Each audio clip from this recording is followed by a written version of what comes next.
Assalamualaikum warahmatullahi wabarakatuh. Saya Atyuniarti. Pada video kali ini saya akan memaparkan tentang tantangan pilar-pilar pendidikan di era digital. Pada saat ini kita sedang berada di era digital, tak terkecuali di bidang pendidikan. Pendidikan di era digital ini memiliki kelebihan yaitu akses informasi yang lebih mudah, belajar lebih efektif, media pembelajaran yang lebih menarik, komunikasi lebih cepat, dan meningkatkan keterampilan teknologi. Namun, pendidikan di era digital juga memiliki tantangan, yaitu tantangan untuk beradaptasi terhadap perkembangan teknologi dan kebutuhan masa depan, yaitu dalam pembentukan karakter anak didik di tengah gempuran teknologi informasi yang semakin luas dan mudah. Di antaranya, potensi resiko pendidikan di era digital adalah kecanduan gawai, kehilangan empati, terpengaruh budaya instan, mengalami tekanan media sosial.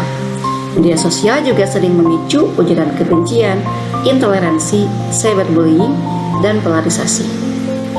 Sementara kita mempunyai prinsip dasar pendidikan yang digagas oleh Ki Hajar Dewantara. Di antaranya adalah Ingat Sosum Tulodo, yaitu pendidikan seharusnya dapat menjadi model di hadapan anak-anak didiknya. Lalu Ingmadia Mangunkusumo, pendidik seharusnya menjadi pendukung dan memberi semangat di tengah anak-anak didiknya. Dan Tutwuri Handayani, pendidik seharusnya memberi dorongan dari belakang kepada anak didiknya agar dapat belajar secara mandiri.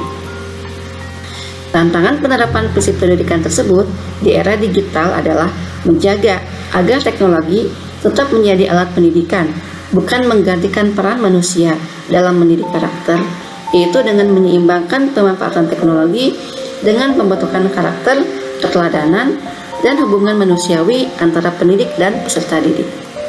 Kemudian, apakah pilar-pilar pendidikan bisa menjawab persoalan pendidikan nasional di era digital saat ini? 4 pilar pendidikan yang dibentuk oleh UNESCO adalah 1. Learning to know, belajar untuk mengetahui. Yang 2. Learning to do, belajar untuk berbuat. 3. Learning to live together, belajar hidup bersama. Dan 4. Learning to be, belajar menjadi diri sendiri. Pertama adalah learning to know. Pada pendidikan di era digital ini, guru bisa membantu siswa untuk mencari informasi yang benar, berpikir kritis, memilah hoax, dan memahami pengetahuan secara mendalam. Contoh penerapannya adalah menggunakan video pembelajaran interaktif dari YouTube, Education, atau Khan Academy. Lalu, mengajak siswa melakukan riset kecil menggunakan internet dan mengajarkan literasi digital.